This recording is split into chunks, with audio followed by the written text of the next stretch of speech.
Bradley say it ain't so. And a second-round pick to the Pistons for forward Marcus Morris in a deal to create salary cap space to sign Gordon Hayward to that 4-year, $128 million maximum contract. Here's a look at the moves Boston has made to create cap space for Hayward. You got the trade, you got the renouncing of all those free agents, and the waiver of Tyler Zeller. Dave, have they given up too much in their pursuit of Gordon Hayward? Yeah, I think yes. Because I'm a big Avery Bradley guy, and right. Not just because of who he is as a person. And, obviously, everyone remembers him consoling Isaiah Thomas on the bench during the playoffs this year after Isaiah's sister tragically passed away. But Kyrie Irving's gone on record and said, Avery Bradley guards me better than any other player in the league. Right. And if you are making whatever moves you are this offseason just to catch the Cavs, why give up a guy like that? Why give up a guy like that who had a very strong Eastern Conference Finals when he was thrust into a bigger role because of Isaiah's injury? Right. And he's one of the best perimeter players, defensive players in the league. Sure. I mean, I'm with you on that. The thing I try to look at is he's in a contract year. How much is Avery Bradley going to cost the Celtics a year from now? Right. And when you say, look, Marcus Smart isn't as good as he is, but he kind of does the things that we need from that position, right? The offense was nice, but we're moving to a different era of Celtics basketball where I don't need that much offense from my point guard. I just need you to go out there and be a pest and lock up guys. And Marcus Smart being a bigger player gives you a little bit more latitude in terms of the types of guys that he can defend. I'm not mad at this deal. We knew that somebody had to go for this to happen.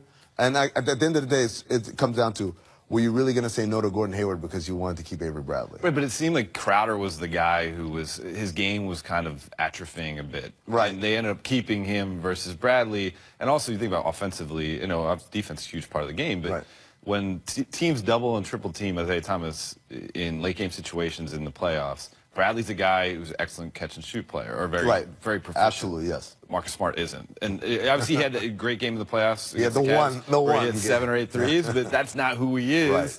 Perhaps he can become that, but I would have, if I'm the Celtics, that'd be the one guy I would want to keep in the core, and I'd have an easier time getting rid of Smart or Crowder.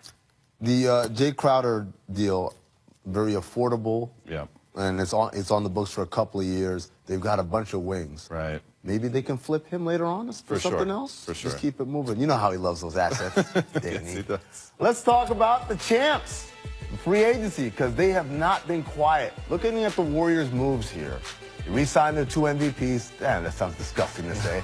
And also made sure to bring back key contributors in Iguodala, Livingston, and David West. On top of that, they added more shooters by signing Nick Young and Omri Caspi. Dave, how much better has Golden State gotten this offseason?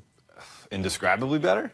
I mean, because, first of all, anytime you're convincing the second best player in the world to take a $9 million pay cut, you're doing something right. At the same time, you're re-signing a guy who's won 2 MVPs. Right. At the same time, the pay cut has allowed you to bring back, a guy who's your best bench player and an emotional leader in Andre Iguodala, another really good bench player in Sean Livingston. And now, by getting guys like Caspi and Nick Young, Livingston and Iguodala, who are not super old, but getting up there a little bit, you can preserve them during the regular season and give bigger minutes to Swaggy. You know what's funny about Nick Young? He's the type of guy that, how many teams are there in the league? 30 teams, 29 other teams. They signed that guy. It was like, oh, why are we signing that guy? He's a troublemaker. He goes on the Warriors like, it's not fair. They keep getting richer. Because the idea is that when you're that good, we've seen this in San Antonio a lot, right? That they manage to get the best out of you, and all the negatives can be hidden because they have enough people to hide it there. Nick Young, as you know, last year in L.A., kind of had a little bit of a spiritual awakening, realizing, look, I'm this close to playing in China. I need to get my act together. So he's a lot better defensively, a lot more locked in. He's always going to be who he is offensively, and I'm of the belief that you don't want to take that away from him. You don't want him thinking out there. So let him go out there in his 15 minutes, get buckets. It's not happening. You pull him, you sit him down. Have a little Drew League to his game. That's where he thrives the most. And, he did that under Luke Walton. And certainly the Warriors, I think, took note of that, with the connection to Luke Walton. And they see what he's capable of. By the way, one of the best catch-and-shoot players last year. Just he's got to catch and shoot, not dribble it. All right, we need to take a quick break, but coming up next, we'll examine the state of the land after 1 week of off-season moves, or lack thereof. This is The Jump. all things Cavs with the man who knows all things Cavs, Mr. Dave McMenamin here. What's going on, Dave? Let's talk it. Let's do it. Up first this offseason. The Cavs gotten worse? I think by virtue of the age of their roster, every day that passes, they are getting worse because they haven't upgraded with any sort of two-way player, any playmaker, any youth. And, the guy they've had is Jose Calderon. Nice player, 36 years old. The guy they've been talking to, according to Joe Varden of Cleveland.com, is Jamal Crawford. Right. Nice player, 37 years old. Now, I'll give Crawford some credit. In the playoffs last year against Utah, he had 4 games of 10 points or more. He's a young 37. The Cavs bench combined in the NBA Finals, 0 games of 10 points or more of any individual. So he would be an upgrade just based on what they have right now. Right. But that's not going to bridge the gap between them and the Warriors. Glass half full, the entire East got worse other than Boston. Right. So you can say, they've status quo. Glass half empty, obviously, they're not here to win the East. They're here to win it all. And so that's a tough pill to swallow. The other thing also is this general manager position thing. I mean, I don't know how many ways you can mess up a championship team, a championship caliber team, but this has to be one of them where you're just wasting time here. Do we know of any other candidates, for instance? We certainly do not. What I've been told, speaking to people around the team, is that the last couple of weeks have been almost on-job training or in an active interview for guys like Kobe Altman and Mike Gansey, and they're doing an exemplary job of not licking their wounds and recognizing the chaos that's going on, just putting their head down and trying to get deals done. But they're put in a tough position, and basically what I've been able to glean is that guys on the Cavs, LeBron James included, feel like they went into the offseason with no plan. Right. If you're going to get rid of David Griffin, that's one thing. It's questionable, but it's one thing. But you got to make sure you get your guy as a replacement. They didn't, and now they are rudderless, and quite frankly, are a bit embarrassing the way their offseason's gone. It's not easy, if you're in an interim role and your job is to deliver a championship now before LeBron leaves. I mean, it's just hard to kind of navigate those waters. All right, next question. Will anyone from the Banana Boat join? We've taken upon ourselves to highlight Carmelo Anthony here. He's expressed interest in Cleveland and Houston. CP3 and D-Wade seem to be locked into their respective situations for at least one more year in Houston and Chicago. Dave, what do you think? Is there room for Melo in the land? I mean, yes, if they could add him to the big three. Right. If there was a buyout, but I've talked to people around the league, and they feel like there was a $24 million buyout for Phil Jackson, which allowed James Dolan to avoid a $54 million buyout for Carmelo Anthony. So if it's a trade route, it's going to be Houston or the Cavs. Adrian Wojnarowski reported those are the 2 teams he would waive his no-trade clause for. We don't know which one would be more likely to happen in New York until they get their new president / GM. So say that guy is David Griffin, and even David Griffin has a tremendous relationship with Kevin Love. Right. If I'm that guy taking over the job, I want a full rebuild because that buys me more time. Right. If I'm starting from the ground floor, you get a 5 or 6 year window to be the GM of the team. But if you're starting midway through the process and all of a sudden you're a playoff team with Porzingis and Love potentially, and then the fans' expectations change, it's a harder job to do.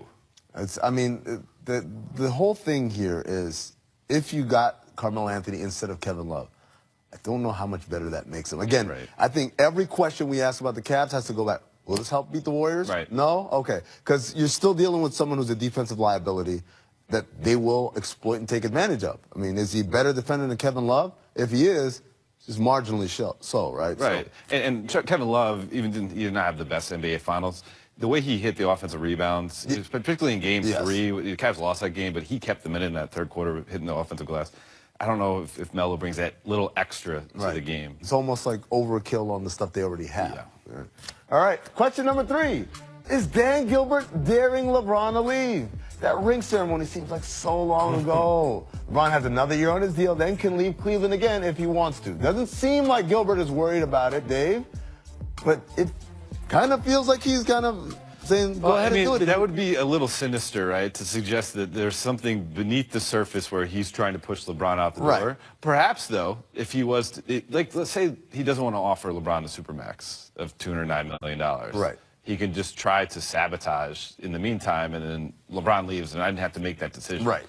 I don't really know if that's what's going on here. I think this could just be ineptitude. Right. And ineptitude looks bad. It looks so bad that makes you wonder, was this intentional? See, I don't think it's daring him to leave, like, I want you out. I think it's the other kind of daring him to leave. Like, you're not going anywhere. What do you mean? Come on. You know you're here for life now. Okay, you can cut the theatrics. I feel like he's got that kind of confidence. When people say, hey, man, what are you doing?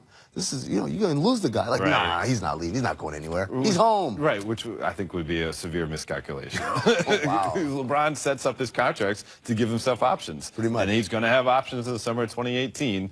There's teams that have already, earmarked cap space to be able to make a run at him. And if all he's seen in the final 12 months of his tenure with the franchise is chaos, is embarrassment, is no sense of a plan, again, that's what I have been told that kind of LeBron's camp views this offseason thus far, he would be better served over the final part of his career to leave. But that's a but. There's still, the next season to try to get back on track. Bonus question before we go to break. If he left, I'm not saying he's leaving, but let's say he left. You have to put your money on going to the West or staying in the East. Which one will he do? Going to the West. Really? I think he would come to Los Angeles to play for the Lakers. Oh, man. But, I mean, perhaps that team in the East, maybe the Knicks all of a sudden emerge as a contender. I mean, it's not absurd to think. And, of course, we know the imbalance. All I hear, what's that? 9 million voices all screaming at the same time in New York. Let it be! We have to take another commercial break, but first, let's look at this distant replay from 2010, courtesy of the great Latavius Williams. Ooh, I got Latavius Williams stories. Okay, so he was the guy that went straight to the D-League and got drafted straight up to the D-League. Second round pick by OKC. He was athletic to all get out, man. A rebounding machine. Had a little bit of a Bubba Gump thing going on. You stopped me from talking. Like, okay, I don't know. You can pick it up now. Can I say that? Appearance-wise? Appearance-wise. Yeah. Some other ways as well.